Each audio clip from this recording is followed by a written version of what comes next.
আমি বাঙালি। আবার বললেন উষা উত্থুপ। তার 8টি গানের পুজো অ্যালবাম আমি বাঙালি আজ প্রকাশিত হলো। বিধাননগরে নিজের বাড়িতে ক্যাসেটটি প্রকাশ করলেন প্রাক্তন মুখ্যমন্ত্রী Jyoti Basu.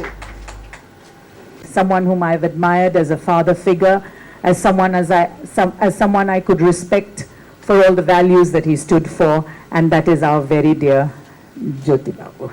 Thank you so much, Dada, for allowing us to be a part of you today. আমি সব সময় বলি আপনারা সবাই বাঙালি, আপনার জন্ম শক্তিতে, আমি বাঙালি আমার নিজের ইচ্ছের শক্তিতে, and I think that is the most important thing. 8-এর দশকে উষা উত্থুপ ও যতীন চক্রবর্তীকে ঘিরে যে বিতর্ক দানা বেঁধেছিল, আজ নাম না করেও সেই প্রসঙ্গ তুলে আনলেন জ্যোতি বসু। একটা পুরনো দিনের কথা আজকে আনন্দের দিনেও আমি এটা না বলে পারছি না। অনেক বছর আগে আমাদের সরকারের একজন মন্ত্রী, উনি যেভাবে গান পরিবেশন করেন সেটা দেখে বা না দেখে আমি বলতে পারবো না, কিন্তু তিনি পছন্দ করেন। তিনি একটা বিবৃতি দিয়েছিলেন যে এই সব গান আমাদের যেখানে হল আছে, আমাদের প্রেক্ষাগৃহ আছে, সেখানে কেন হবে। আমি তো অবাক হয়ে গেলাম এবং আমি তার সঙ্গে কথা বললাম। আমি বুঝলাম না তিনি নিজে দেখে বলছেন না শুনে বলছেন। যাই হোক, পরে উষাও আমার কাছে এলো।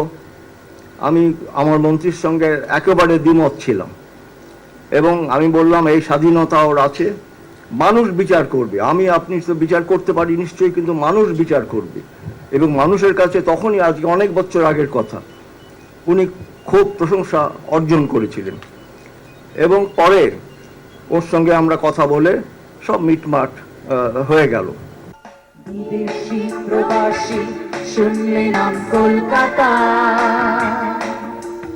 মন যেন তার বলে সব ছেড়ে যায় সেথা।